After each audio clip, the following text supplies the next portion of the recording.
So now let's talk about triangulation and flying monkeys. If you don't know what a flying monkey is, it is a person that is being used against you by that narcissist. And they may not even know that they're being used as a flying monkey, or sometimes maybe they know that they're being lined up against you, but sometimes they don't even realize that that's what's going on. And if you want to know more about flying monkeys, you should definitely check out my video on flying monkeys. But it comes from the Wizard of Oz, where the Wicked Witch had flying monkeys, and these flying monkeys would kind of do her dirty work and go along with whatever it was that she wanted to do. They were just there kind of hanging out and being used against people. Dorothy, and there was the Tin Man and the Scarecrow and the Lion, to scare them, and also to intimidate. They were kind of scary looking, weird creatures, right? So that's what a flying monkey is. And the triangulation is part of what a narcissist uses to manipulate, punish, and control you. And definitely check out my video on what tactics they use for manipulation and control to learn more about what all of the ones are that they use.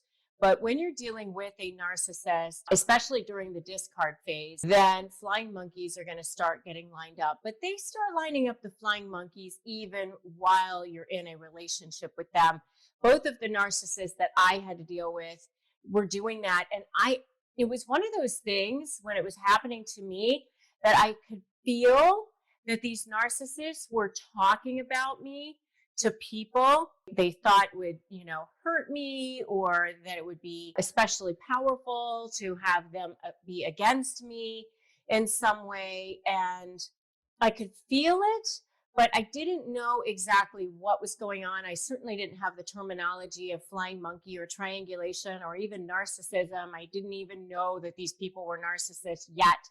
At that point, I was really more just like, this doesn't feel right. Something's going on here. Something is wrong. I feel like these people don't like me, or they're lining up to be with these people. So I wasn't really sure what was going on. But here's the kind of phrases. There are certain kinds of phrases that the narcissists use in order to triangulate. One of the phrases that they use to you: everyone thinks, everyone else believes that you are an alcoholic.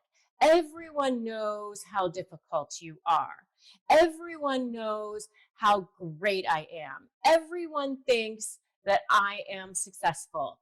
Everyone else believes that I'm a great dad or a great mom. But you're the only one who doesn't think that. Everyone knows how I've built this business and how great I am to work for. You're the only one who has the problem. So kind of the flip of everyone thinks is you're the only one. And that's one of the ways that they start triangulating. And this is where I say that these are people who aren't, they don't even know that they're being used as flying monkeys.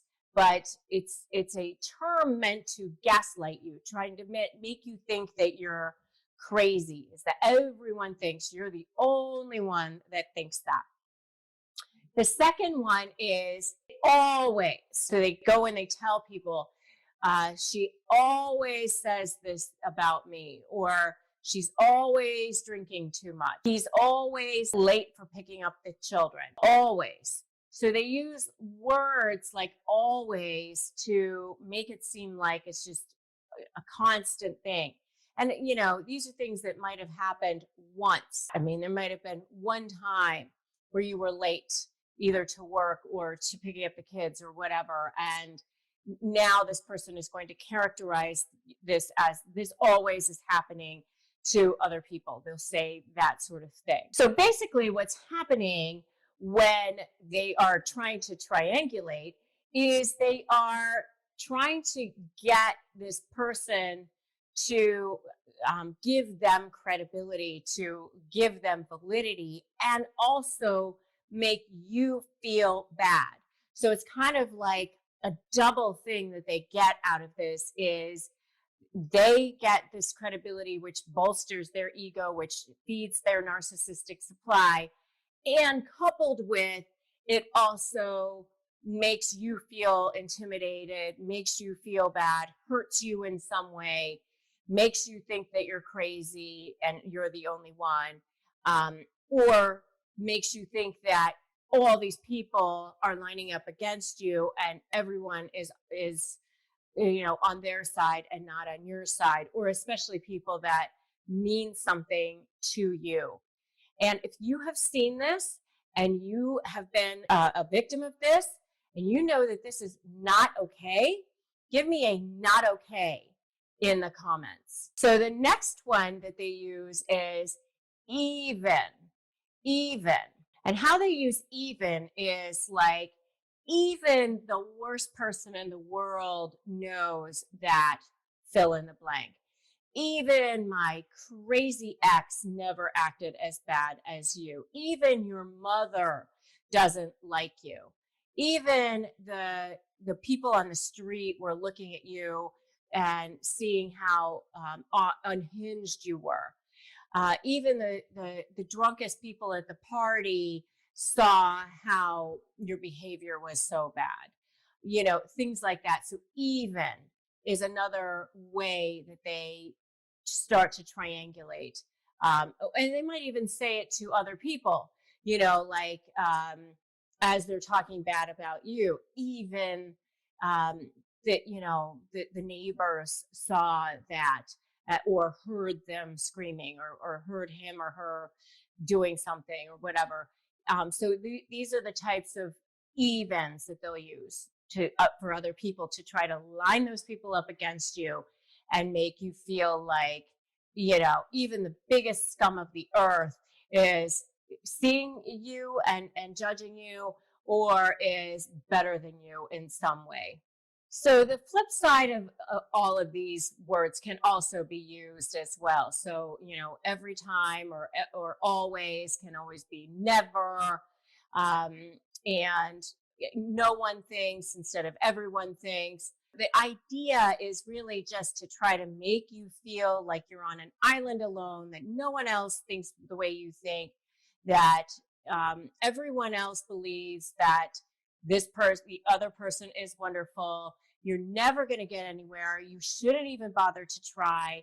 It's also to try to make you feel jealous, make you feel small, make you feel controlled by this person, intimidated by this person. They get everybody thinking that they're wonderful, and the flip side of you feeling terrible and intimidated or jealous, or like everyone thinks badly of you in some way and thinks wonderful of the other person in some way. So they'll use whatever they need to, especially with people that they think will be extremely hurtful to you, like maybe your family or other people that you work with, or people who are close to you.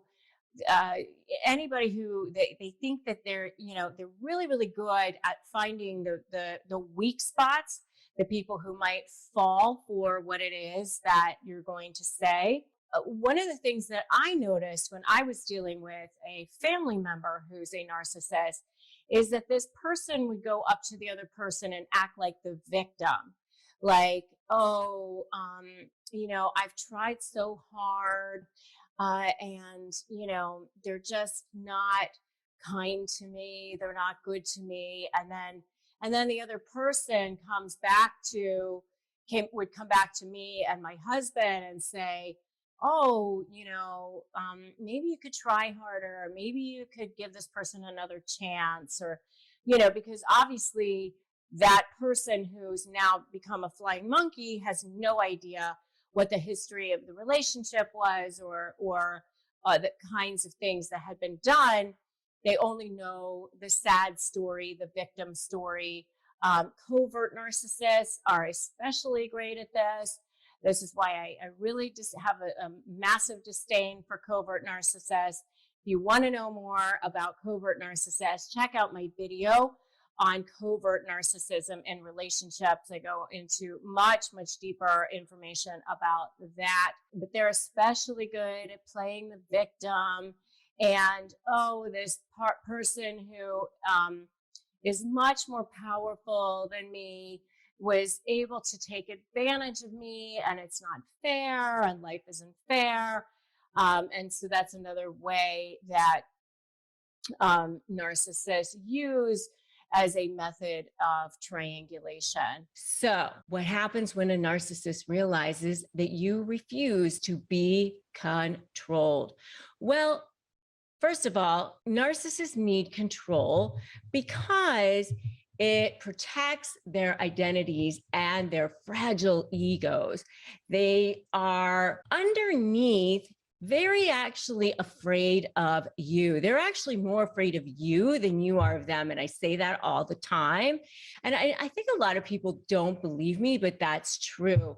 That all that stuff that they layer on is actually just a show. I often say it's sort of like the Wizard of Oz. You know how the Wizard of Oz built that whole Emerald City and all that stuff? He did all of that because he was hiding that feeble, scared little man that was behind the curtain. That's what the narcissist is. They actually have very, very, very low self-esteem, a very fragile self that they're hiding. And they're manipulating others, and they use tactics such as gaslighting and guilt and shame and all of those things because they're trying to control their outcome, desperately trying to control their circumstances around them because they're actually very, very scared people. People who are sure of themselves, people who are confident, they're not desperate to try to control things. It's only actually very fearful people who are desperate to try to control.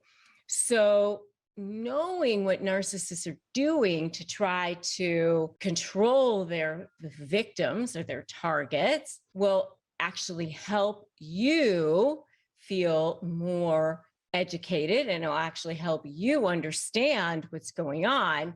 And it will actually help you to be more prepared and anticipate what's going to happen. And that's part of my SLAY methodology, by the way, which is strategy, leverage, anticipate what's going to happen. And then you can focus on you, your position, and be ready. Okay. So anticipate is the A.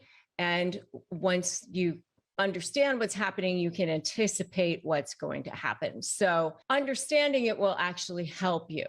So understand that they're actually very ashamed people. They have a lot of shame. I mean, you think you might have shame. Brene Brown talks about shame.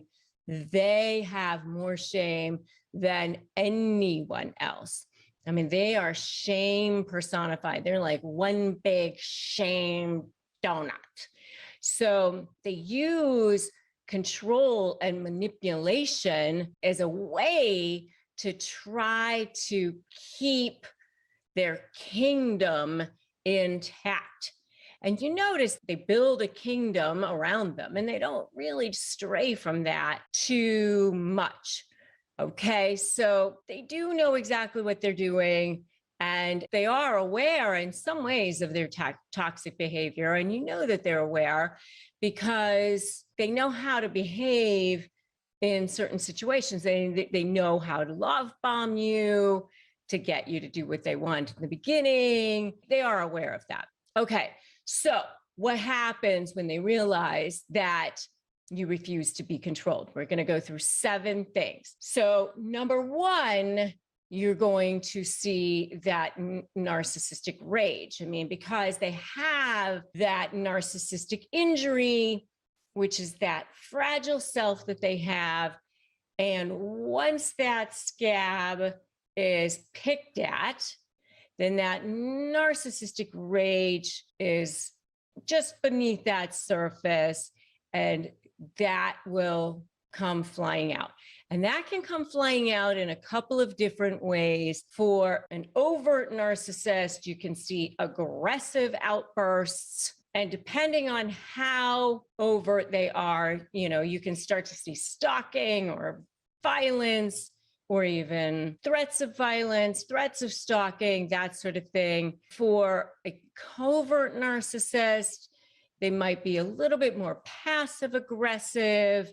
They might make themselves into a victim, but that narcissistic rage will start to creep up, and they start to be something more than what you might have seen in the past.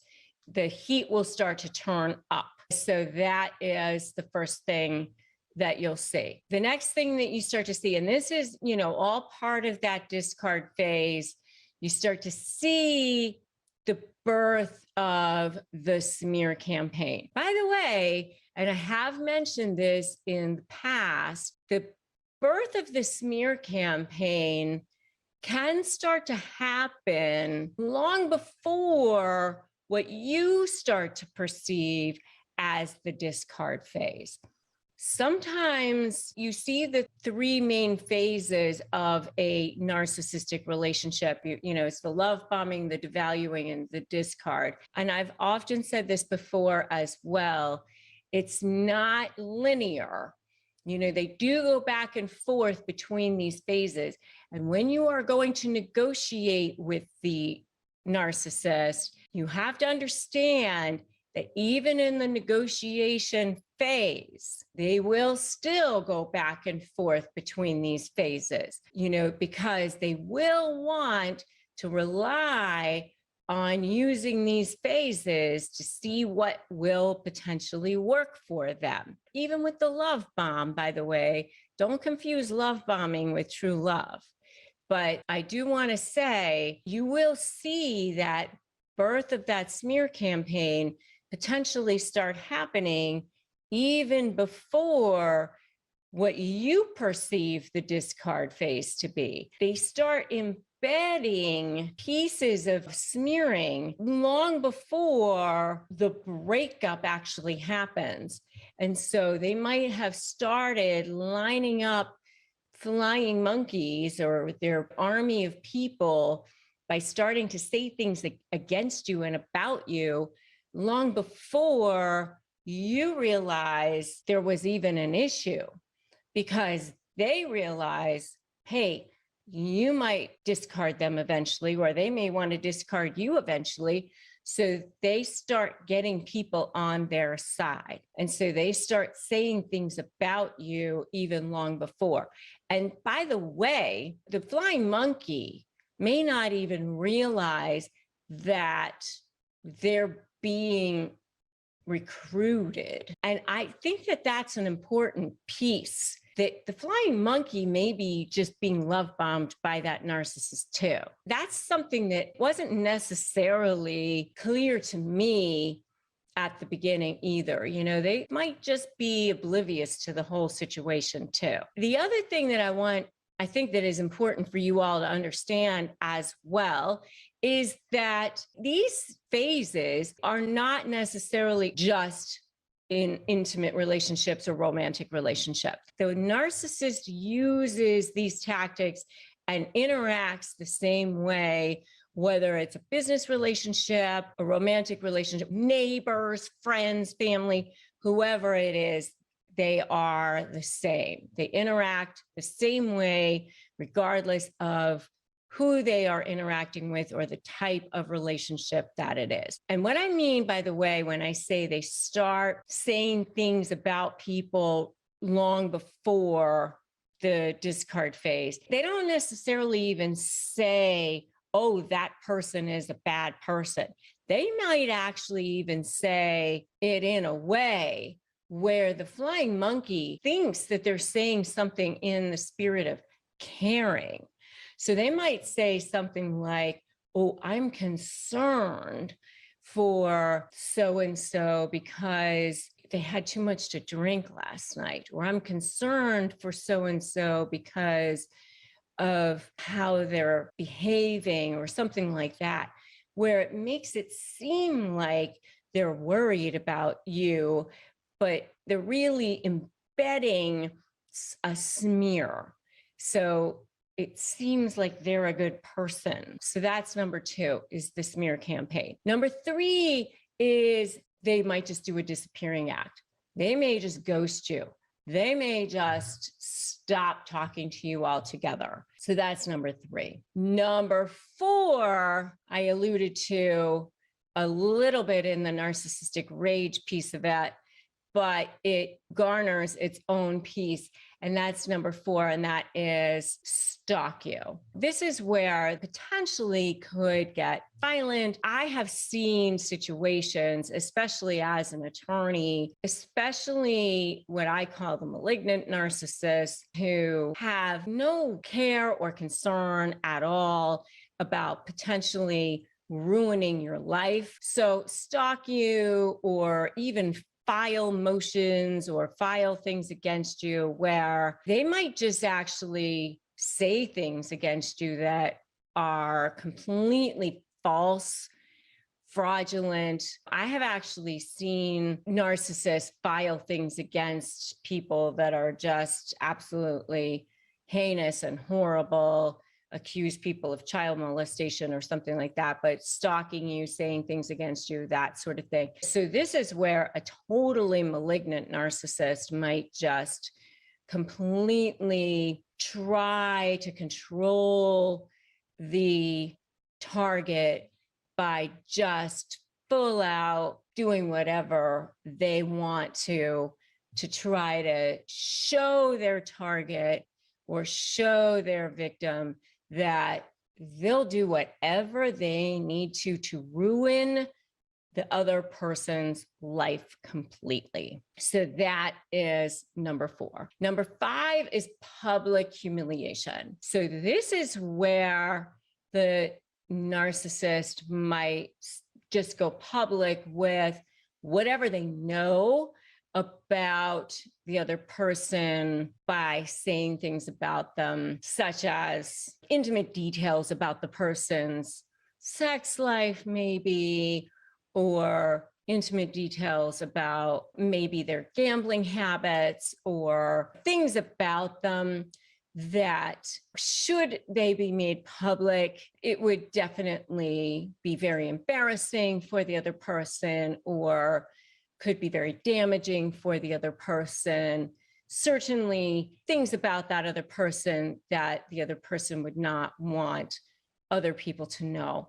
And what's interesting about this from a narcissistic point of view is sometimes I have seen where it's actually potentially damaging for the narcissist as well. In other words, I have seen, wives, for example, where they will be very hot to get this information out there about where it could potentially ruin the husband, but then that means that they will not get alimony or something that they would have normally gotten, but they don't even care because it'll ruin the spouse.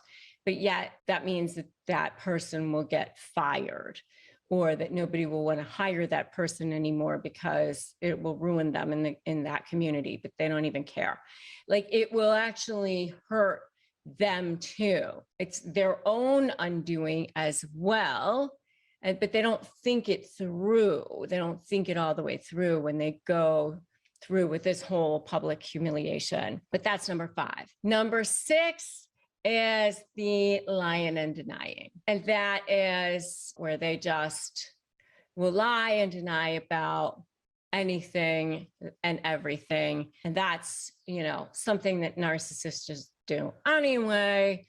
But they'll continue to do it, and they'll escalate their lying and denying. And they will do that all the way through, especially when they realize that you refuse to be controlled. The last thing, number 7, is they will bait you and try to trigger you. This is even more so when they realize that you refuse to be controlled, because they will want to try to catch you. They will want to try to get you. They were sort of like, what they say is, how they often say that dealing with a narcissist is like getting arrested. Anything you do or say will be used against you. But they will definitely want to try to do that even more so in these situations, because they want to try to get you. It's not only that they're getting narcissistic supply from it, but they want to use something against you. So definitely you want to go gray rock with this. Do not give them the supply, narcissistic supply, and do not give them anything, because remember, anything you put your hand to is a potential trial exhibit. So just shut that down. Let's talk about phrases that narcissists use to control you. There are a lot of different ones that they use, but the good news for you is that narcissists actually do use the same types of phrases that in all different sorts of situations. I mean, the one thing I often say is that they're horrible, they're heinous, they're toxic, but it's almost like they use the same playbook. They are actually pretty predictable in their behavior. Are there different types of narcissists? Absolutely. There are. There are covert narcissists, there are grandiose narcissists, there are malignant narcissists. And by the way, if you want to know more about covert narcissism in relationships, I do have a whole video on that. I do believe that covert narcissists are probably the most dangerous type of narcissist in a lot of ways, because they're the most difficult to detect. A lot of times they're the stealthiest ones. They look kind and sweet, and a lot of times they paint themselves as a victim. Sometimes they're like downtrodden. Oh, poor me. They guilt trip people a lot of times. And so a lot of times the coverts are the most difficult ones to spot. And the two that I had to deal with that targeted me were both covert. So going back to phrases that narcissists use to control you, one of them is no one else will love you the way that I will, or no one else understands you the way that I do. No one else will deal with you. Basically trying to make you feel like you're so disgusting, repulsive, horrible, whatever, in some way, that you might as well not go anywhere else, because they're the only ones who can, manage you, handle you, like you, love you, whatever. But yet somehow they love you, they like you, they deal with you, they manage you. But, you might as well stick with them because they do. But it's like kind of messed up, because why do they stick with you and like you and love you or whatever? It kind of defies logic. But yet that is something that they often will say, so it's sort of like to get you to stay, because if you go anywhere else, you're going to be rejected.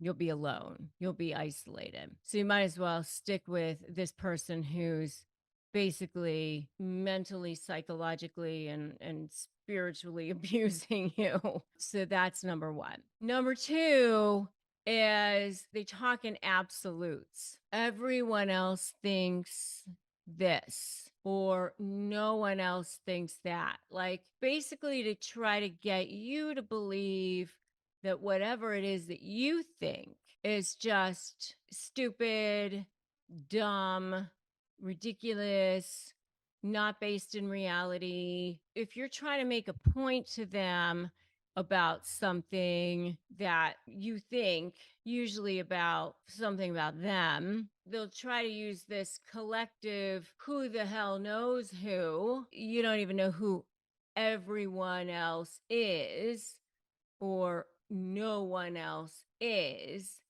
but these, nebulous whoever's don't agree with you.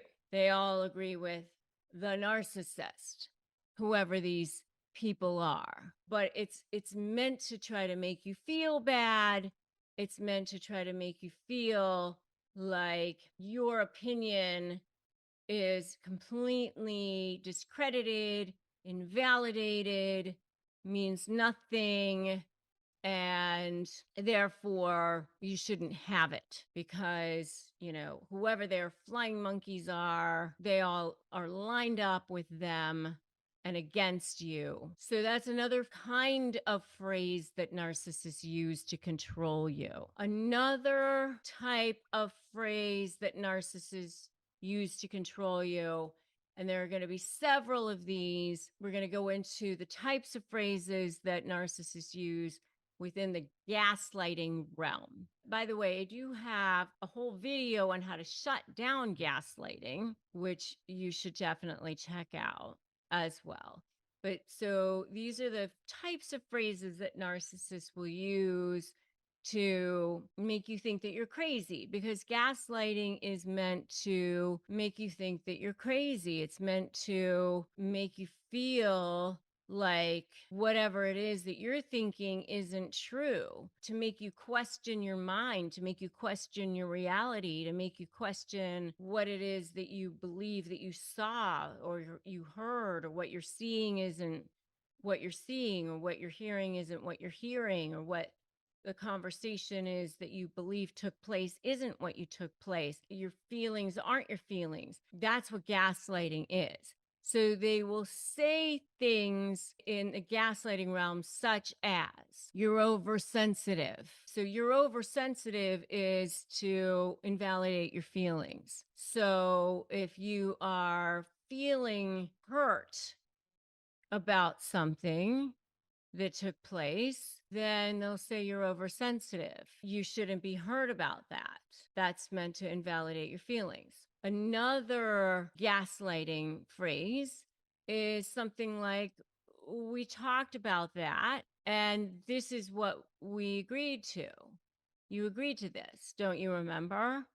And you'll be like, we didn't agree to that.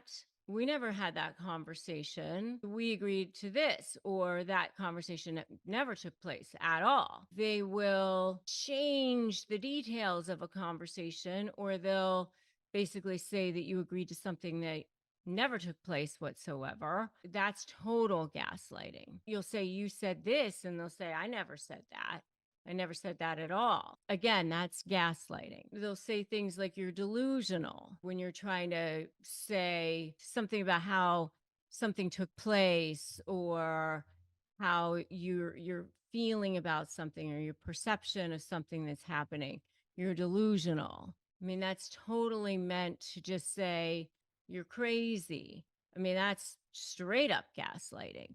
Straight up gaslighting. If you see a text message between somebody and a coworker, maybe it's your husband and a coworker that looks flirtatious or something, and it doesn't look totally appropriate.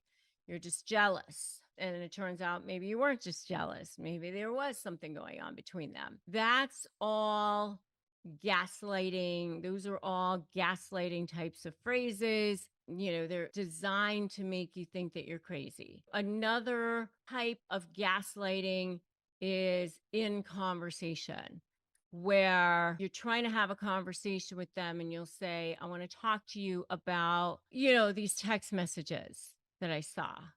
And they'll say, why are you bringing that up now? And you say, well, when would be a good time?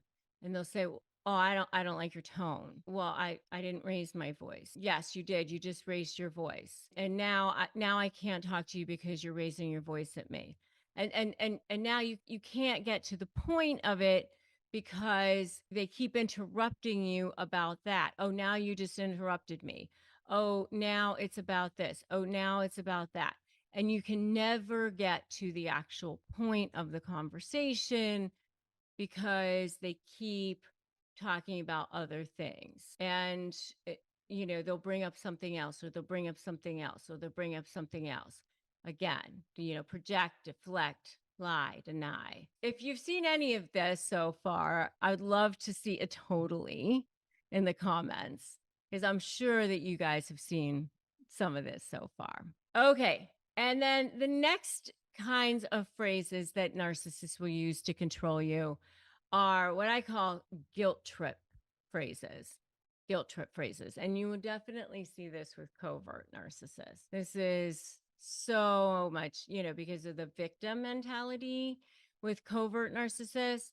I mean, this is the one thing that you always see with covert narcissists. And I have a whole video on the one thing you always see with covert narcissists. You should definitely check it out. So, guilt trip phrases. This is like, especially if you try to leave a covert narcissist, you try to leave a narcissist, they might try to say things like, I would die if you leave, or don't leave the family. I would commit suicide if you leave, or you can't leave the family. Oh, I can't believe you're spending time over there. I can't believe you wouldn't be with the family. And so they'll try to guilt trip you, so that you don't do the kinds of things that you want to do. They'll try to make you feel bad about having a life or doing other things or that. And so they will use phrases like that to try to guilt trip you back into doing the things that they want you to do. That's a little bit more passive aggressive. And, you will see passive aggressive types of phrases from especially covert narcissists, like, you've lost weight, but, you still have a ways to go. Things like that, passive aggressive types of things from covert narcissists. It's like not so nice kinds of things. Like they try to say nice things, but then it ends up not being so nice, that sort of thing. But that's not phrases used to control you. Those are just passive aggressive types of things, but that's another whole story. But this video and this podcast is really focused on the phrases that narcissists use to control you. So, sex and narcissists. This is one of the lesser discussed, less talked about, less information is available on how narcissists actually use sex to control their victims. But it is absolutely happening, and it's something that we should be discussing more. In fact, sex is one of the most common ways that narcissists use to gaslight their victims. It's highly personal, it's very insidious, extremely toxic. Nobody knows what's happening because it's happening behind closed doors. So it's one of those areas that no one's going to see, which makes it a perfect way for narcissists to abuse their victims. It's highly personal, it's extremely embarrassing for people, so people just end up not talking about it, or maybe they just actually think that there's something wrong with them, because that's what the narcissist wants you to believe. If you think that this is a really crappy way for narcissists to control their targets, give me a "they suck" in the comments. Narcissists use many different ways to psychologically abuse their targets. If you want to know more about the different types of tactics that narcissists employ for control, check out my video on narcissist manipulation tactics. Because sex is such an important part of who we are as human beings, and especially with your romantic partner, you want to feel attractive, you want to feel like your romantic partner desires you. And so, of course, because that's something that you want, it's a perfect place for the narcissist to make sure that they control you and coerce you in this area. So the people who are in relationship with narcissists end up feeling used, abused, discarded. You end up feeling less desirable, or maybe not desirable at all. What happens in the bedroom when you're in relationship with a narcissist is that your needs are completely irrelevant, just the same as they are anywhere else. They set you up so that you feel like there's something wrong with you, and you end up feeling ashamed. And it affects your confidence, and it affects your self-worth. And it's something that ends up being so private and so personal that you end up feeling very, very isolated, because It's embarrassing. You don't want to have to admit to your friends or your family or even to a therapist that maybe your spouse doesn't want you, doesn't desire you, or that maybe you no longer desire that person because of the way they've made you feel, because of the way they've made your needs completely irrelevant. When you're in a sexual relationship with a narcissist, they communicate to you the message that your pleasure isn't important, that only their pleasure matters. And they subtly let you know that if you want pleasure or if you want anything out of the romantic relationship, that you're being greedy, or maybe that there's something wrong with you for wanting that. But the bottom line is, what's really going on is that narcissists use it as a form of supply. Because remember, narcissists have no inner sense of value. They have to derive all of their value from the external. And that external value that they're sucking from all the people around them, we call narcissistic supply. It's their oxygen. It's what they feed on. It's their food. Because they're constantly trying to feed this beast and layer on this external value to slap onto the fact that they have no inner sense of internal value. And they have no ability to care for another person. So if they have no ability to have empathy or care for another person, it does not make them good sexual partners, because they certainly don't care about your needs, your desires, your wants. So narcissists use sex as a form of narcissistic supply. Remember that supply can come in the form of, big house, big car, the best schools, the right friends, the prestigious job. But narcissistic supply can also come in the form of control, gaslighting, devaluing, debasing, cutting people down, minimalizing them, marginalizing them, and making them think that they're crazy. So here you are in a situation where it's the most vulnerable. When you have a sexual relationship with somebody, it's a very, very vulnerable thing. It's a very vulnerable position to be putting yourself into. And so whenever you expose vulnerability to a narcissist, that becomes an excellent place for them to go after. Because anytime you show weakness or show something that you want to a narcissist, that becomes an immediate place for them to target.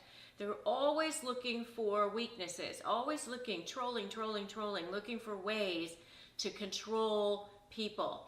And they can control people in areas where they are feeling vulnerable or exposing themselves or exposing anything that you want to a narcissist. That becomes a place where they can maybe get that from you.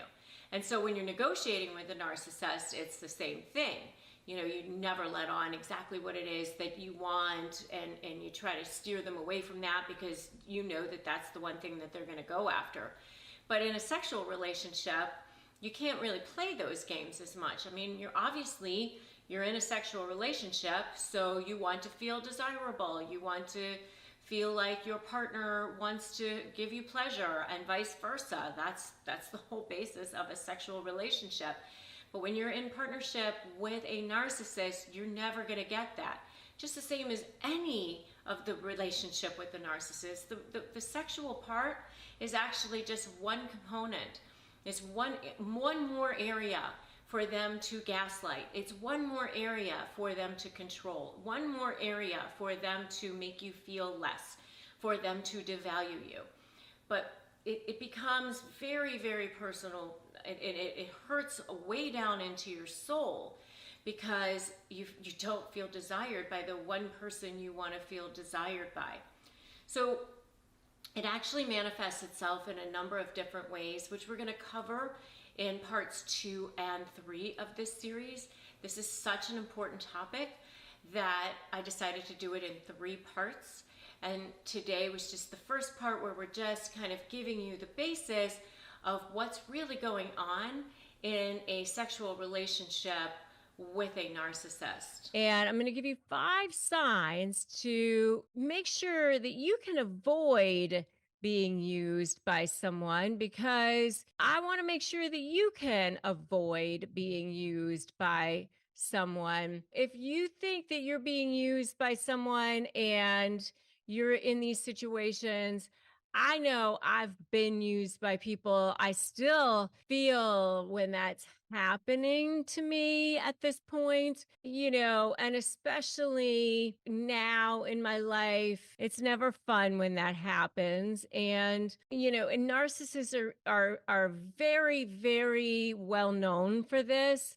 They're opportunists. They attach themselves to people because they have that narcissistic supply. This is something that I have said many times. They attach themselves to you because you have so much value, not because you have so little value. Even though they devalue you right away, they make you feel like you have no value. But think about it. Think about it.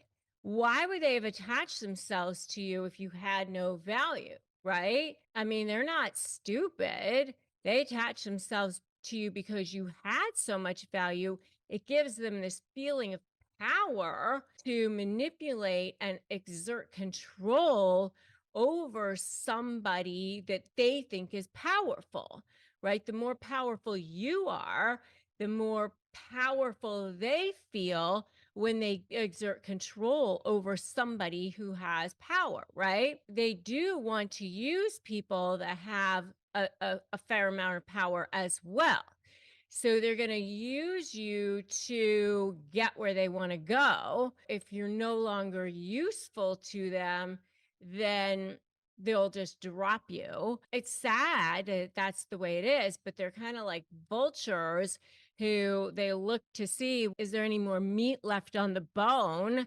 And if there isn't, like, the carcass is empty and they'll just move on down the road and see if there's another one available. And so that's really how it is. I mean, and without feeling, without any kind of thought behind it, they just look to the next form of supply. I mean, they're predators, really.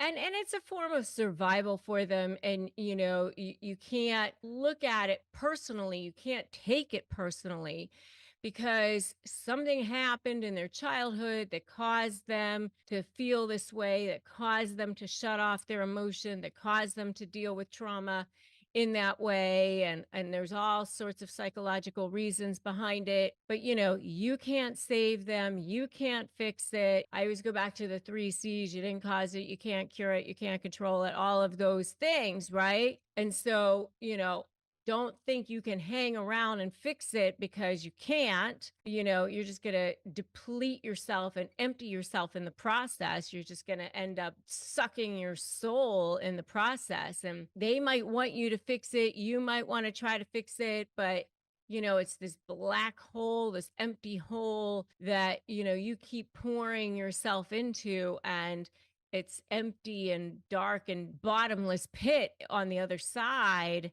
and nothing's going in. And so you keep making deposits, and you're not ever going to be able to make any withdrawals from that. And so they're still empty, and you're left feeling totally depleted. And so if you want to avoid being used, then you got to figure out a way to protect yourself.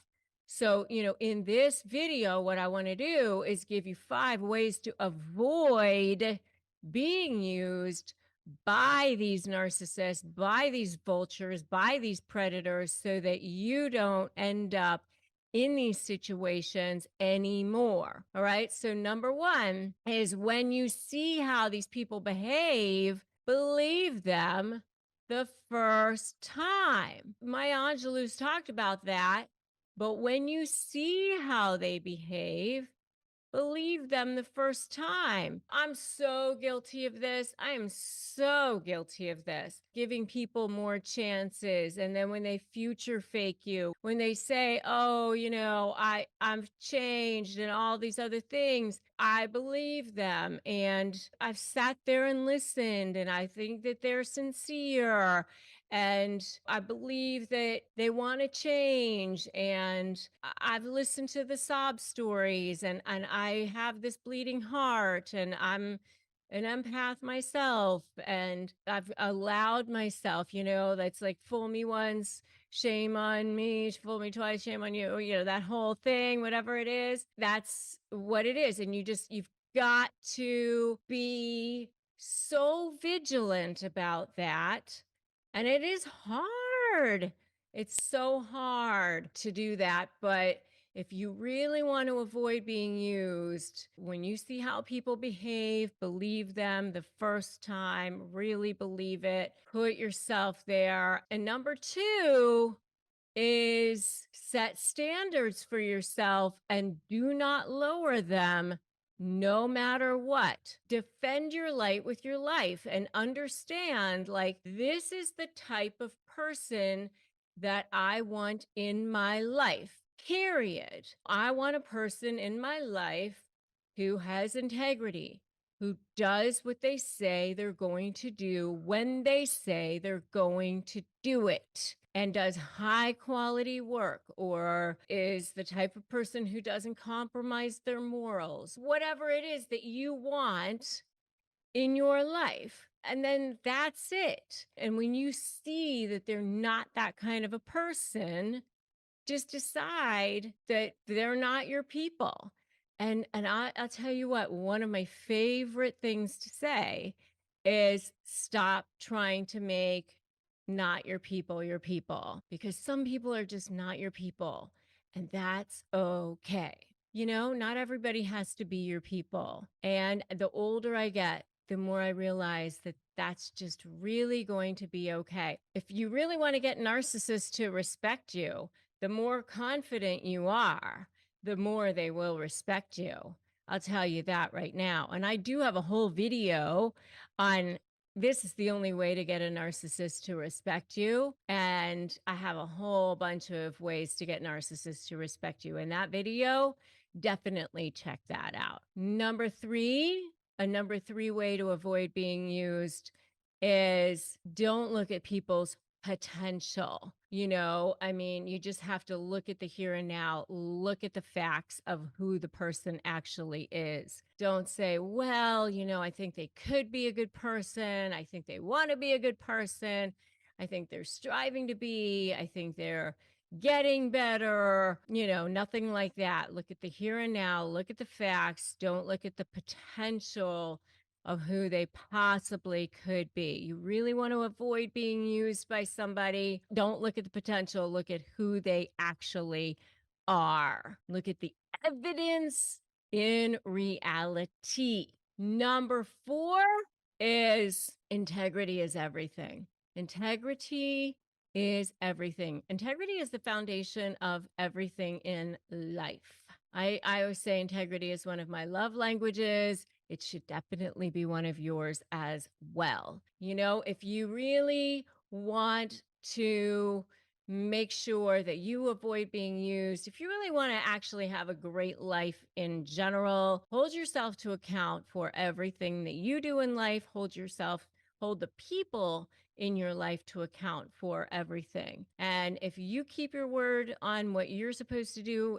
in your life, and you hold the people in your life to account for what they're supposed to do, watch to see how your life changes. If you say you're supposed to get up at 6 o'clock in the morning and you start getting up at 6 o'clock in the morning, hold yourself to account for everything in your life. Integrity is everything. When you start to hold yourself to account, when you say your word is your word, and you make sure that everybody else in your life stays true to their word, you'll see. You'll see how your life changes. Integrity is everything. What you say you're going to do, when you say you're going to do it, how you say you're going to do it, in the way you say you're going to do it, even when nobody is looking, makes a huge difference. That's number four. And number five is know your worth.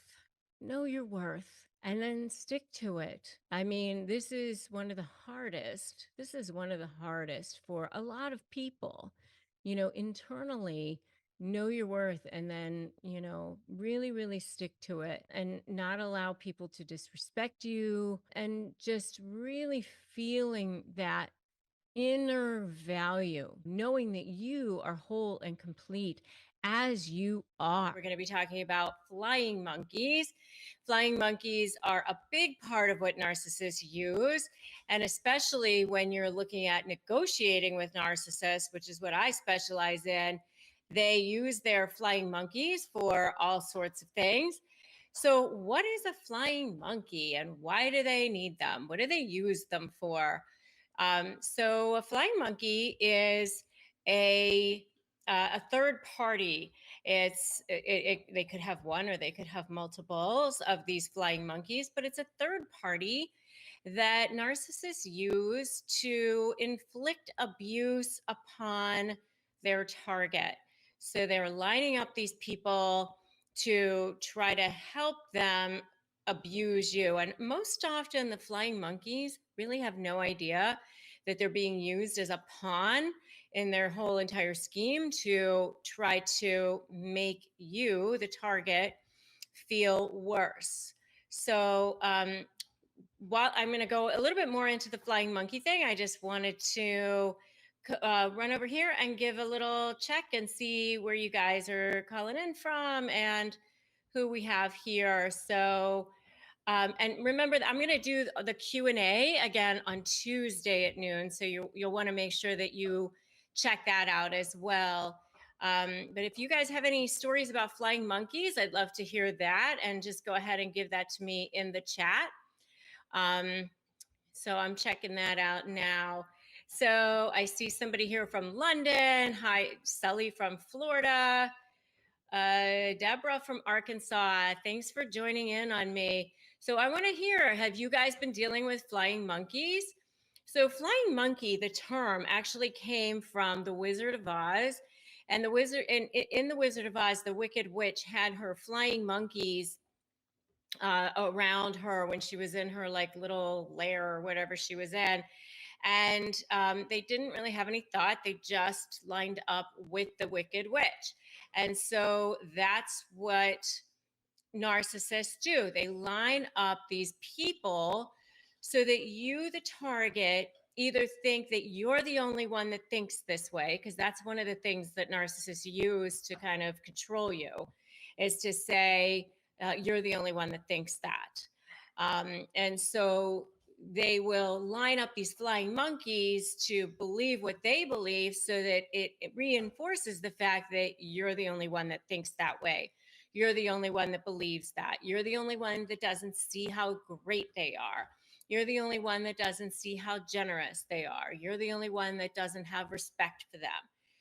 That sort of thing. So they either are lined up and aligned with the narcissist and just thinking that the narcissist person is wonderful, or they are being used in a sense that they also think that there's something wrong with you. So they try to turn these people against you. And very often they use people that they know like you, or or that you like, or that you respect. And sometimes they'll even have this person, like it could be somebody close to you. Like, when I was dealing with a couple of narcissists in my life, one of the narcissists actually had my cousin come to me and say, oh, why don't you try to give her a chance? And, obviously my cousin didn't know the whole story of what was going on.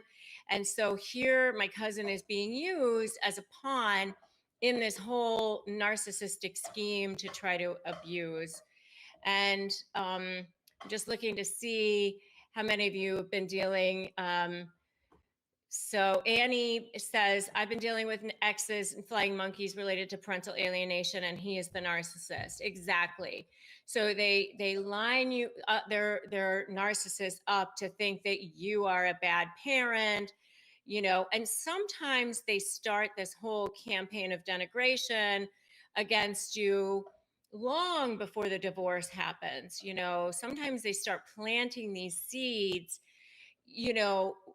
many months and sometimes even years before you're even onto the idea that divorce may even be an option.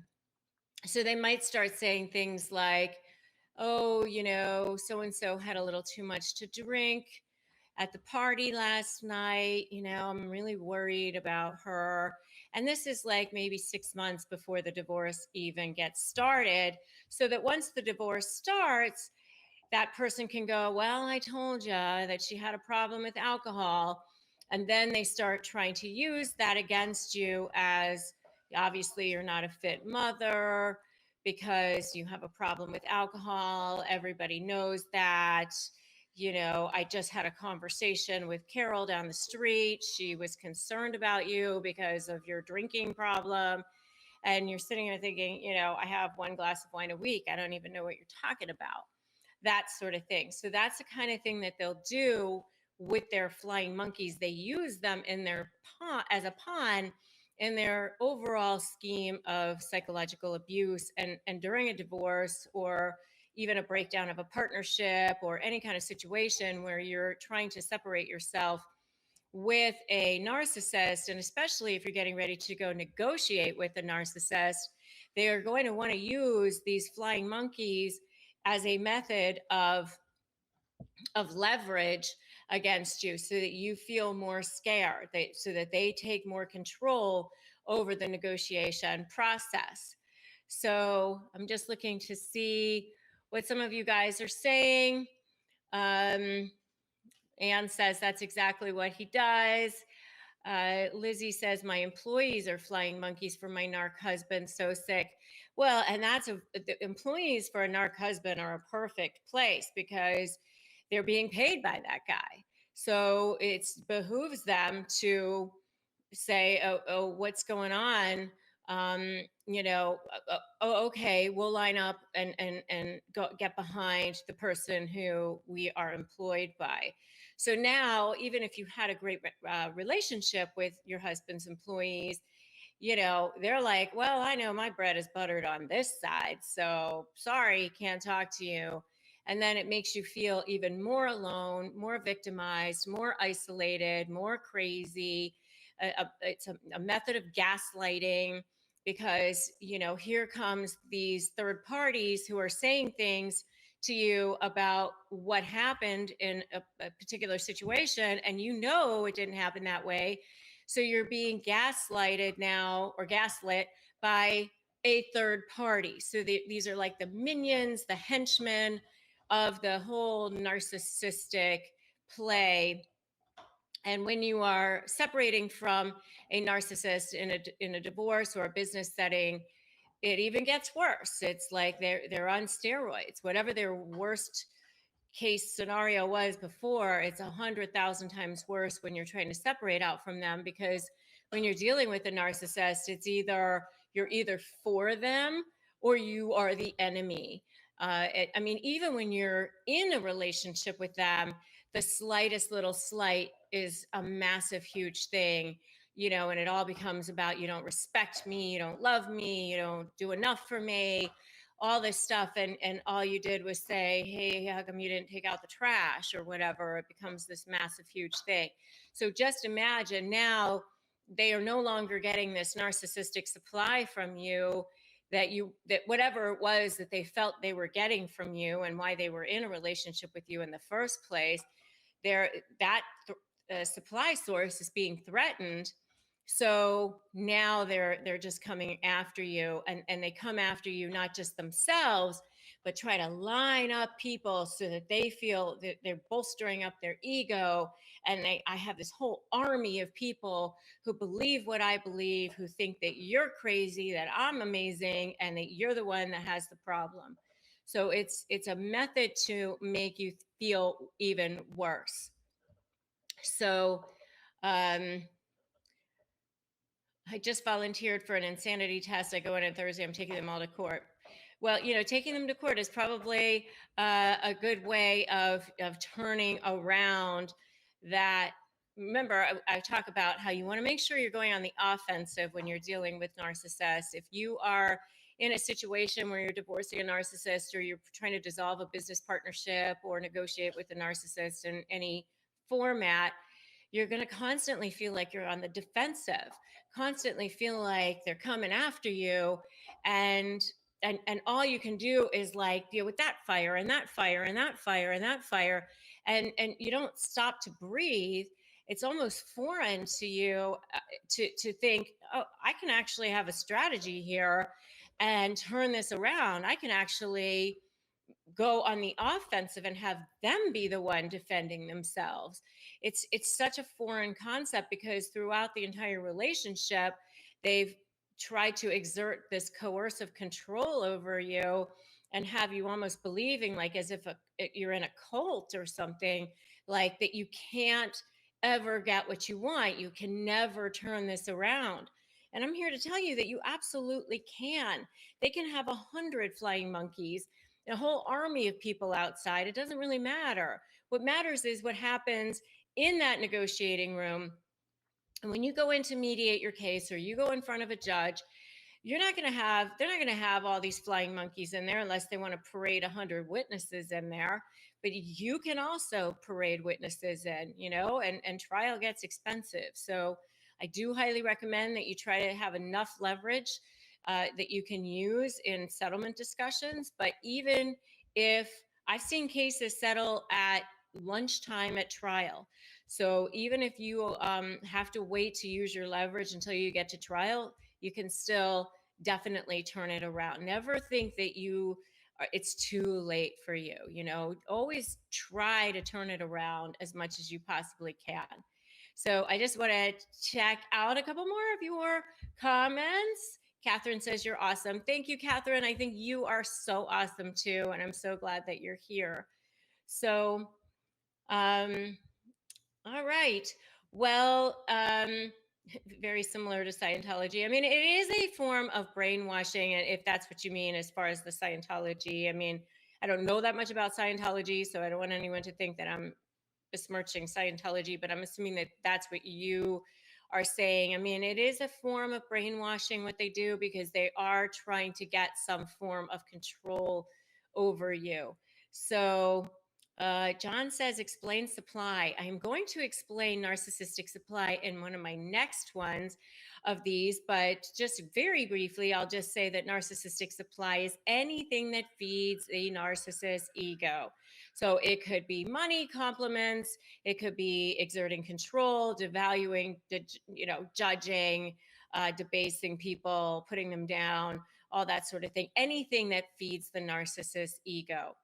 So that's my explanation today about flying monkeys. Beware of flying monkeys. Beware of flying monkeys everywhere, especially on social media and places where even if you've blocked your ex on your social media accounts, beware of the flying monkey minions who are out there lurking about, watching what you're doing.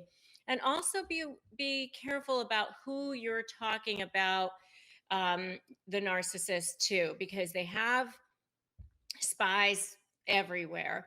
So, and remember that everything you do or say could potentially be a trial exhibit. So you want to be super careful about making sure that you're the one if you end up in front of a judge wearing the white hat and the other narcissist is the one that has all the issues. Let's talk about the signs that you're actually being used by someone who may or may not be a narcissist. Maybe they just have narcissistic tendencies, maybe traits, who knows.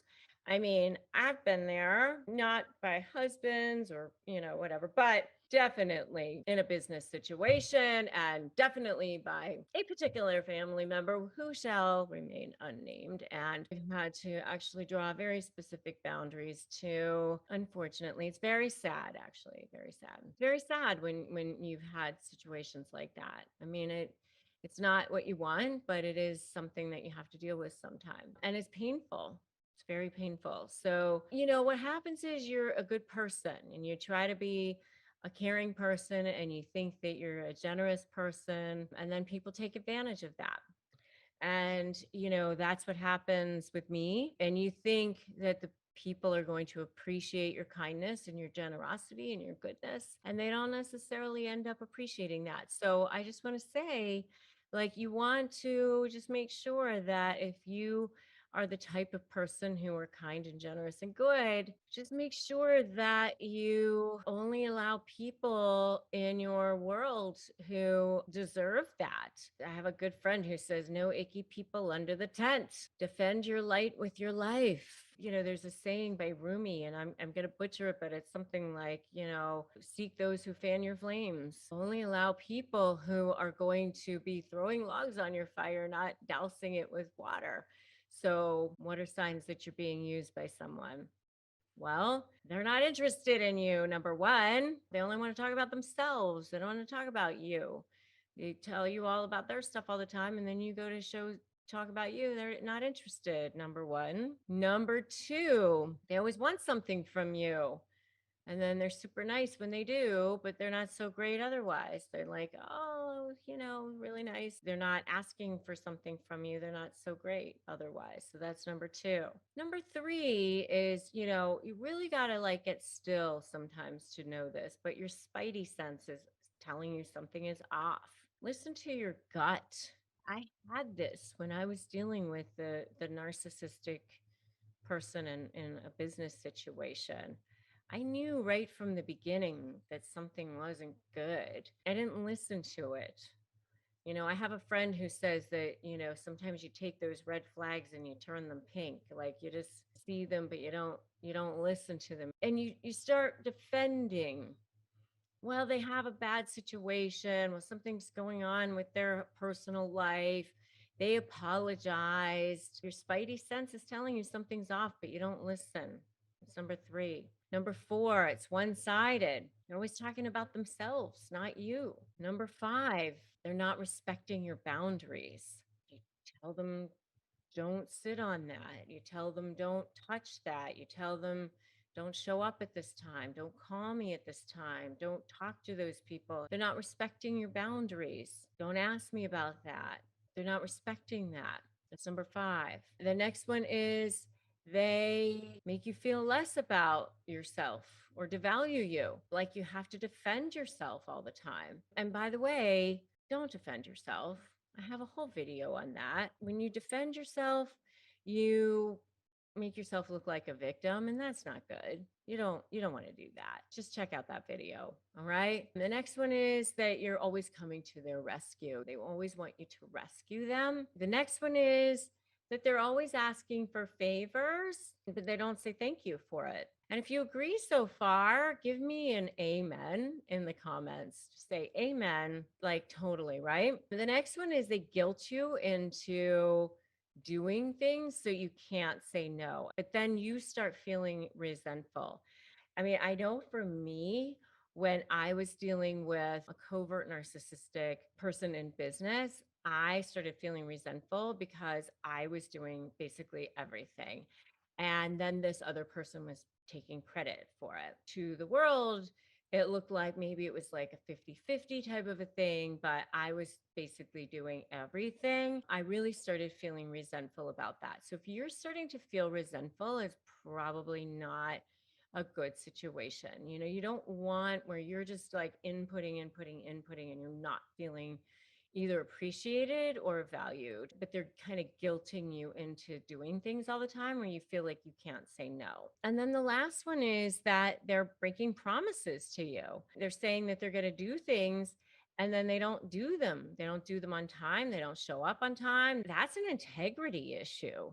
I mean, if they lack integrity, it's not good. Without integrity, nothing works. At least for me, I have to have integrity with myself all the time. Like if I tell myself I'm going to do something by a certain time, I really try to make sure I have it done. Like if I say I'm going to do something on a certain day, I try to make sure I have it done, like for my own self.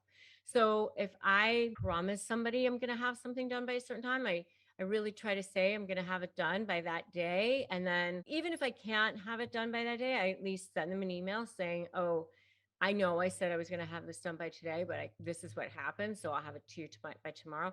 So when people are constantly breaking promises, they just don't have it done, or they say they are going to meet you, or they say you're going to show up, but then something better comes along, or they just blow you off or whatever. Not a good situation. So that means that they're probably using you. And again, you have to have a certain amount of self respect and confidence in yourself.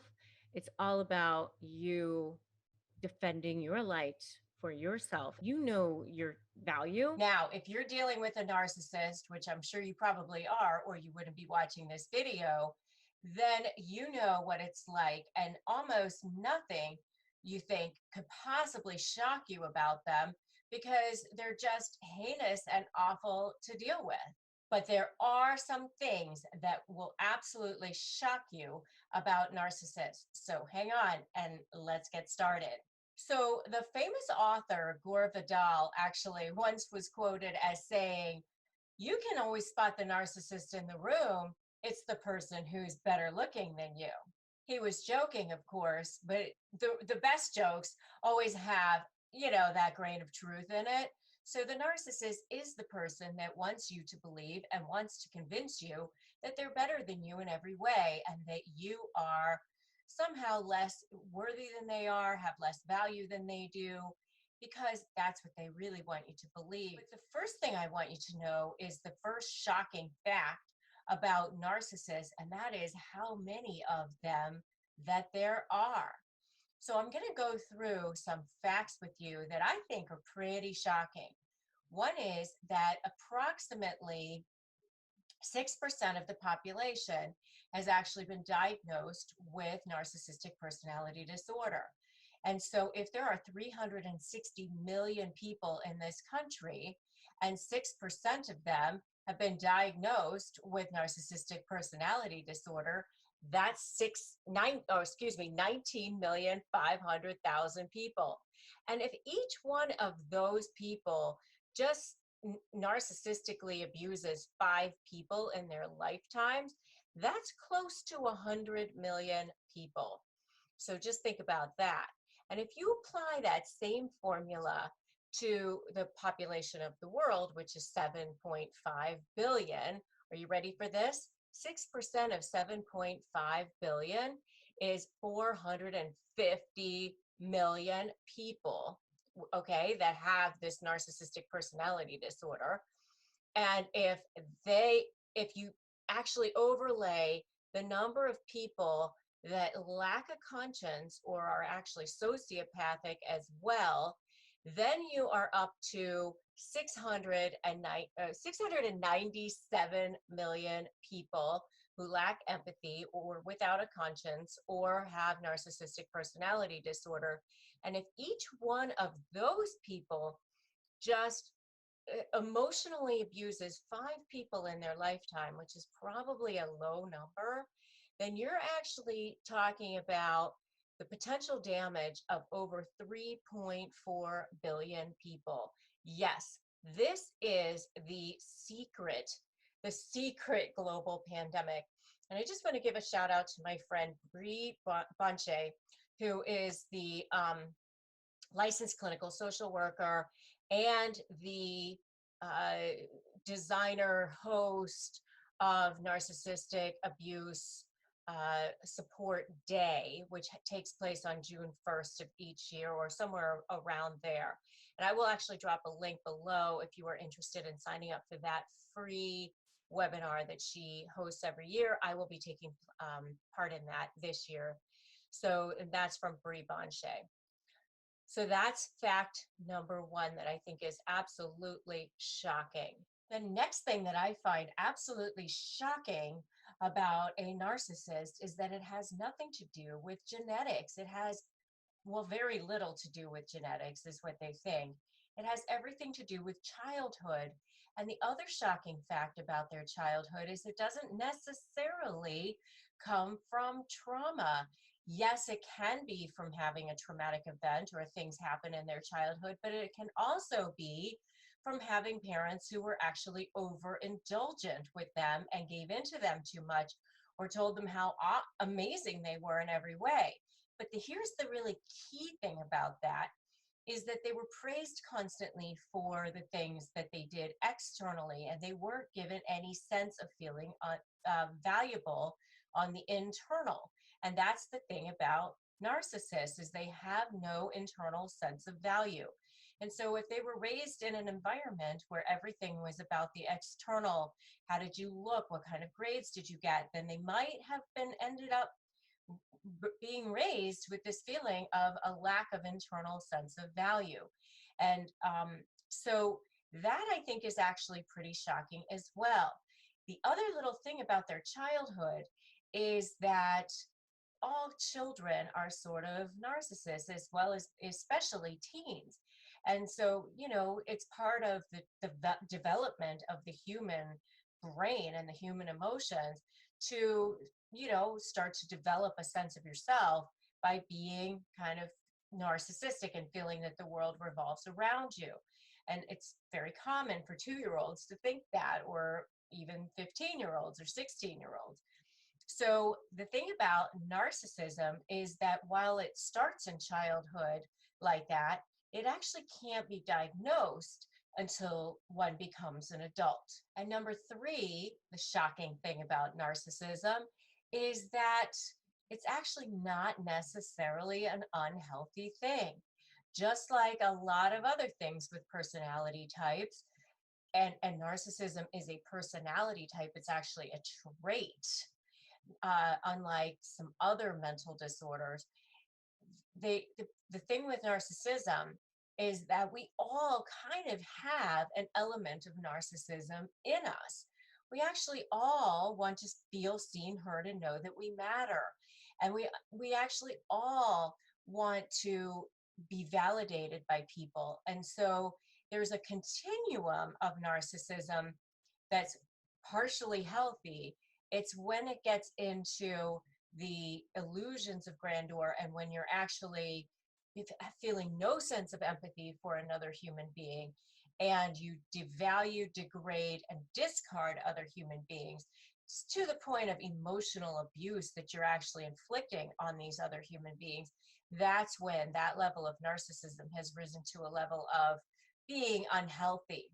It becomes unhealthy or pathological in the sense that they start to believe that their own pain, their feelings are actually more important than others. And they give no credence or credibility or validation to others for their feelings or for their contributions or their achievements. That's when it's pathological, and that's when it becomes unhealthy.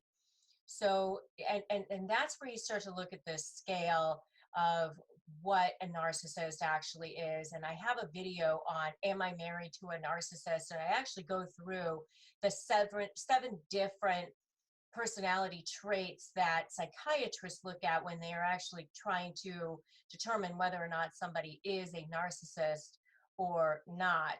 And I will drop a link to that video below. You're going to want to check that out. And if you are a victim of a narcissist and you are so ready for change in your life, give me an I'm ready in the comments right now.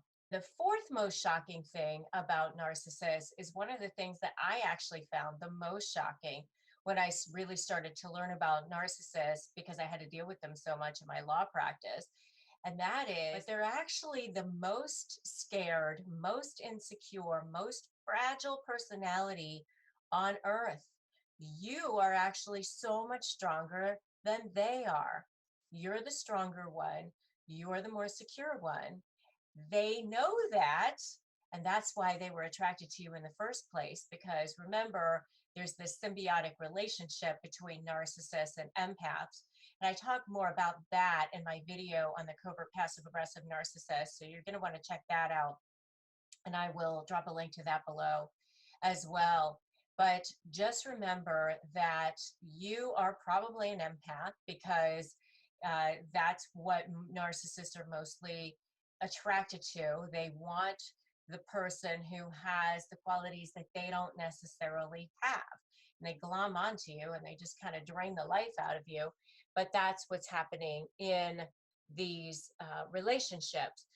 Underneath it all, there's this fragile little personality, an empty shell that feels no sense of value. So they attach themselves to people and people that they think are going to help them feel more valuable.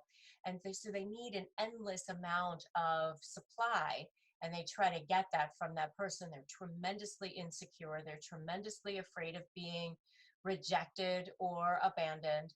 And so they act in this heinous way, all to protect their fragile little egos. I recently had a conversation with Dr. Ramani, and as many of my regular viewers know, that I did a lot of series with her. And one of the things that she said that really struck me is that she said that the narcissist is actually a very simple personality to understand. They're not like normal people like you and I, where we are actually pretty complicated, and there are a lot of different things that motivate us and a lot of different things that cause us to do the things that we do, or want the things that we want. Narcissists are actually pretty simple. They're just wanting to try to get as much value from everything out in the world as they possibly can, because they feel so empty inside. It's all about survival for them. So that's the shocking fact, um, that I think is actually the most shocking. And that is that they are the most fragile, scared little creatures on the planet.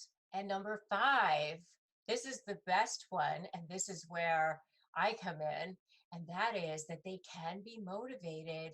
They can be motivated to behave in certain ways. And that, in my world, I call that motivation leverage or strategy.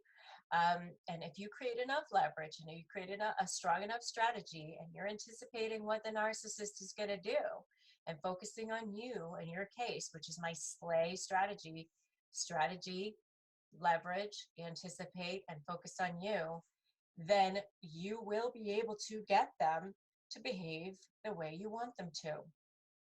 They're basically 2-year-olds in adult bodies, and you're motivating the 2-year-old to stop having a tantrum.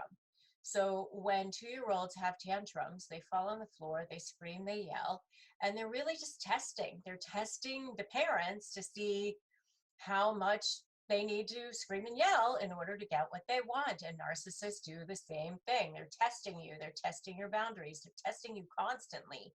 And so when the 2-year-old screams and yells and the parents give in and give the kid the lollipop, then the 2-year-old goes, aha, so all I need to do is scream and yell and fall on the floor and cause a big scene, and they will give in. So next time, I just need to scream louder, scream longer, and cause more of a scene, and they will eventually give in. So I'll just keep on doing this until they eventually give in. And that's what narcissists are doing.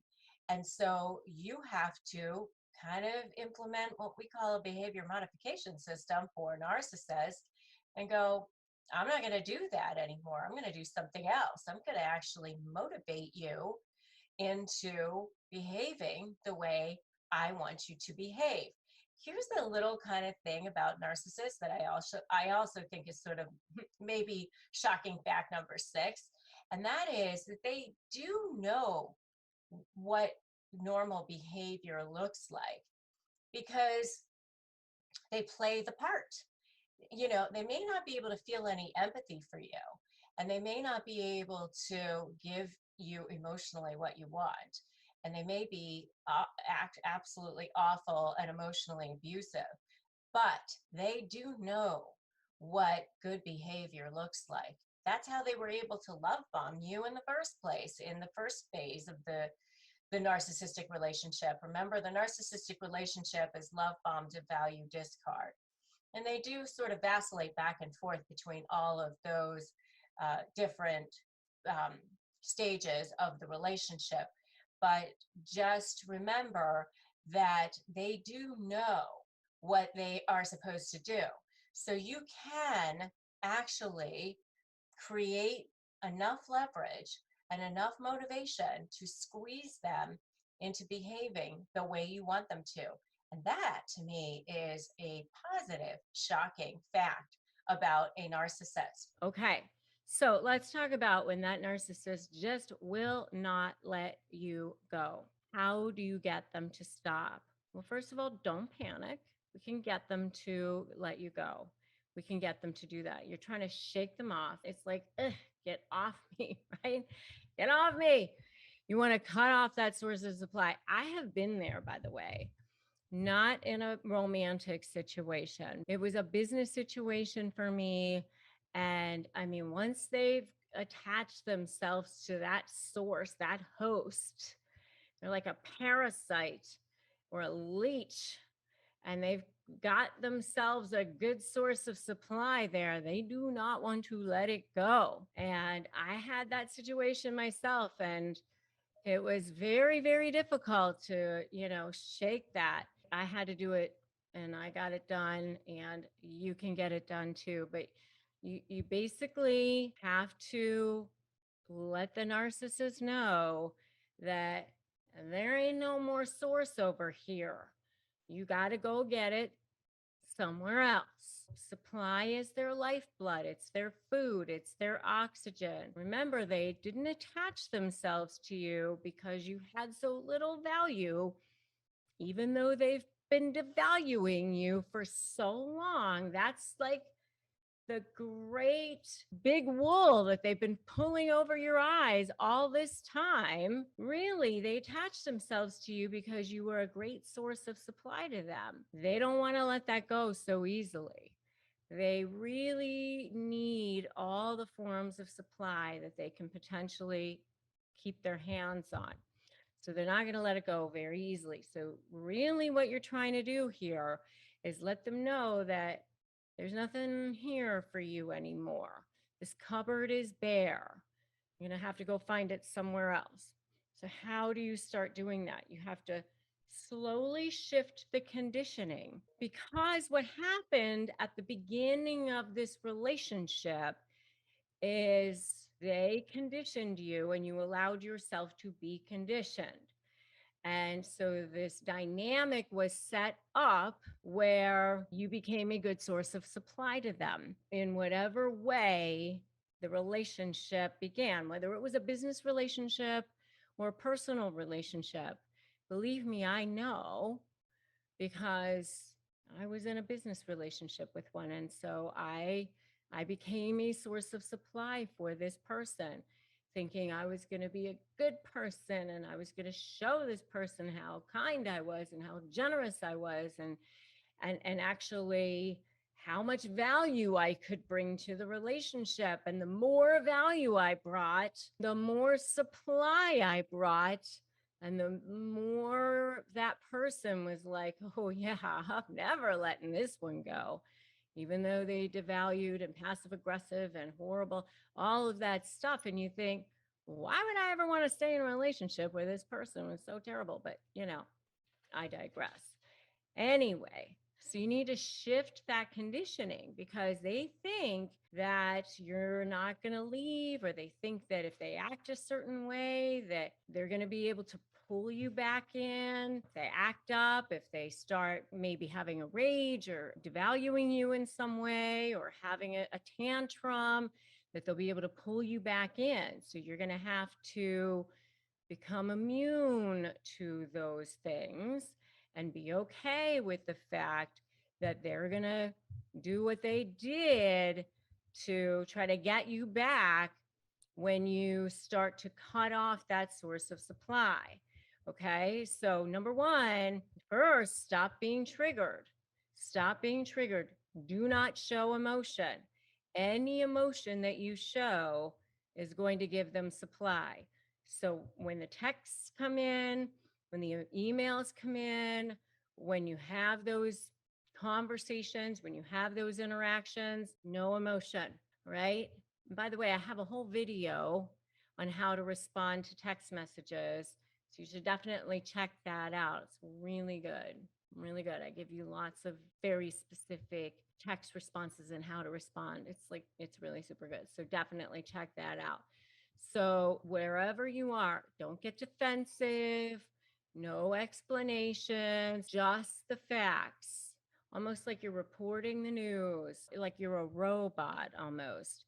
And if you need to go scream and cry or do whatever you want to do after you're out of the interaction, fine, but not while you're there. No emotion. Do not get triggered. Do not show them you are triggered. That gives them supply. That is what they want. They get off on that. They're trying to get a rise out of you. You do not show them that emotion. That's number one. Remember, just the facts. So I want you to write in the comments below to remind yourself, just the facts. I want to see that you wrote that, just the facts, so that I know that you remember just the facts, right? That's number one. Number two is try to winnow yourself down to one form of communication. One form of communication. Try to make it email, just so that you're starting to get yourself to a place where you are putting yourself in a position to start pulling back. You're pulling back. You're starting to get this person out of your life. You want to get to a point where you're no longer in each other's lives at all. You can wipe this person from the CPU of your life, where like they never existed at all, if possible. I know if you have children together, it's difficult. But if you can get down to one form of communication, email is best, because those are the best for potential trial exhibits. If you do have potential court, email is best. But one line of communication would be really the best, one form. That's second. And third is firm boundaries, really, really firm boundaries. Cut off looking at their social media. Maybe if you have to meet with them, have a specific agenda. I'm going to meet with you for 30 minutes and this is going to be the conversation we're going to have. That's it. Nothing more. I got to be out of here. We're going to talk about this topic. That's it. I'm out of here. Very, very specific. Keep the boundaries firm so that you can keep your mental health strong. Stay away from the toxic fumes. So that's third. And really, really be super vigilant about it, because this is how you are going to start starving them of this narcissistic supply. They need to have the supply. They need to have this stuff that's going to feed their ego. So if they're not going to get it from you, they will go find it from somewhere else. That's fine. Let them go find it from somewhere else. Let them know that this is no longer the place, that this store is closed, that this factory is closed, that this is no longer the place that they can get it. So they'll slither down the road and they'll go find it somewhere else. Okay. So that is what you do when the narcissist will not let you go. That is how you cut off that source of supply. Do not panic, because that triggers them. And that's where you start to see the little DMs start popping up into your little inbox. They start to realize, oh, there's still something there. You don't want that. Okay. You want to be firm. So no emotions, one line of communication, firm boundaries. Got it? So why am I talking about quantum law and karma and all of these things when I am a lawyer? I'm going to tell you why right now. Because mindset is 50% of winning a negotiation, and intention is a huge part of that. 80% of a negotiation is won before you even walk into the room. Because it comes to your planning and preparation, yes, of course, but it is a huge part of it is your mindset. It is one of the most important parts of it. And mindset also has to do with your thoughts. And your thoughts are energy. And what quantum law says is that whatever energy you're putting out there, that's the energy that you're going to get. Like attracts like. It's just physics. Okay? And so when you are like forming a thought in your mind and you're placing that thought out into the world, you are basically placing an order to the universe. And you're saying to the universe, this is what I want to have happen. This is how I want it to go. So if you say things to the universe like, I'm never going to get that, he or she always gets their way, I can never win, I'm not even going to try to get this particular thing because it's never going to happen. The universe goes, okay, because whatever your little beams of thought are, that energy that you place out into the world, that's what comes back to you. Your thoughts are literally just protons, neutrons, and electrons and ions, all just floating around in your brain. That's all they are. You can't feel them, you can't touch them. As fast as they come into your brain, they can go back out of your brain. Let's just try an experiment right now. I want you to close your eyes, and I want you to think about a white picket fence. Just hold that in your mind. Now let it go.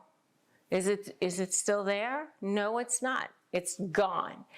And it's the same thing with your thoughts. The only thing is, when you start to have beliefs, that just means that it's a thought that you've thought over and over and over again. And now it's become a belief. And now you just believe that it's true. But it's only because you've been thinking it so many times that it becomes like true to you. But it doesn't mean it's necessarily true. If you want to know more about power thinking when it comes to narcissists, make sure to check out my video called Power Thinking when it comes to narcissists, because making sure you have a powerful mind is going to be so, so important. So what happens when you're harnessing the power of quantum law is you're basically lining up the power of the universe to say, this is how I want it to go. It's almost like you're setting your GPS. And, you know, if you're driving from Los Angeles to San Diego and you don't know how to get there, you're going to put a thing in your GPS, and you're just going to assume that you're going to drive there.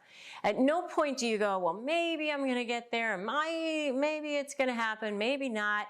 You know, maybe I'll end up in you know, Oregon or something like that. You don't think that, right? But that's what we do with our thoughts. We go, okay, well, I think I'd like this to happen, but maybe it won't. Maybe I'll end up over here. Maybe I'll end up over there. You can't do that when you are harnessing the power of quantum law, because, you know, the universe of physics is such that it will respond to exactly what you put out there. Like attracts like. That is a physics law. And so your thoughts are going to beam out into the energy, and whatever it is that you put out there is going to come back to you. So the first step in actually beating that narcissist is believing that you can. And not only believing it, but knowing it with every cell of your body that this is how it's going. No matter what, this is the direction that it's going to head. I am going to receive this.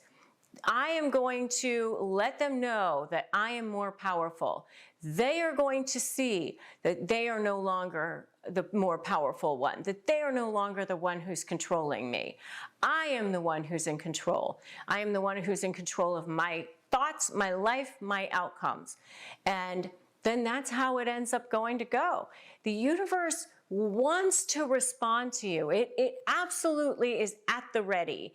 It's like the soldiers who are just, as soon as you clap, boom, there they are. What would you like? But you have to let them know what it is.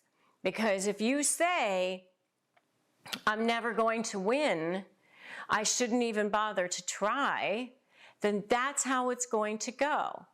And the other thing that's really, really important is that you need to make sure that you are not saying things to the universe that's going to make the universe believe that you're not in control. And by saying things like, I'm a victim, I can never win, or I need a good lawyer, or somebody else has to help me, or I need more money, or all of those kinds of things. You're basically saying to the universe, I don't have it now. I'm not in control. I can't do it. The way things are now, it's not going to happen. And then that's what's going to happen. You've placed that order to the universe. So if you are a winner and you're changing your mindset to be a mindset of a winner, then I want to see I'm a winner in the comments right now. Go ahead, write it. I'm a winner. I want you to start saying that to yourself over and over and over again. That's your mantra. I am a winner. I recently read a book called Untamed by Glennon Doyle, which was really, really great, especially if you're a woman. I don't know, maybe guys would like it too. But it was really a good book. And one of the things that she said was her mantra in that book was, I can do hard things. And, you know, at first I was like, I don't know, I can do hard things. Is that a good mantra? And then I started to like think about it. It was like, okay, now, yeah, if I'm getting ready to do something that maybe feels like a challenge, or maybe I'm afraid of, then, you know, just say to yourself, I can do hard things. And another one that I read one time was a book by Elizabeth Gilbert, and I think the book was Big Love. And we'll make sure we drop links to these books down below if you want to check them out. No obligation, but if you want to check them out, you can. And anyway, in the book Big Love, Elizabeth Gilbert talks about fear. And she talks about how anytime she does something new, she used to say, oh, I have to get rid of fear. I can't have fear come with me no matter what, you know, I've got to figure out a way to like get rid of it. Well, but the truth is that none of us ever completely figure out a way to operate into a new world or a new thing without any fear whatsoever. The courage is doing it in the face of fear, right? Like the cowardly lion in The Wizard of Oz. And so what Elizabeth Gilbert says in that book is that she has learned to go, okay, and like have a conversation with fear and say, all right, fear, we're going on a trip, we're doing this thing, and we're gonna get in the car, and, you know, I understand that you're gonna have to come along. I would like for you not to come along, but I understand that you're coming along against my wishes, so okay, fine, fear, you get to come, but you definitely do not get to drive. You have to sit in the back seat. I'm driving. You don't get to drive. You don't get to navigate. You definitely do not even get to touch the radio. You don't get to play the songs. You just have to sit there and shut up while I'm doing this thing and I'm driving. So fear, you're coming, but I'm driving. And I thought that was a beautiful, beautiful analogy. So if you want to use quantum law to beat that narcissist, the thing you have to do is start with your thoughts. Start like pinging into the universe. Remember, like attracts like. So what you ping out pings right back to you. It's like a boomerang. So if you want good things to start coming to you, you better start being very, very aware of the things that you're pinging out into the universe so that the right things start pinging back to you. And that's the way you're going to start the path of beating that narcissist.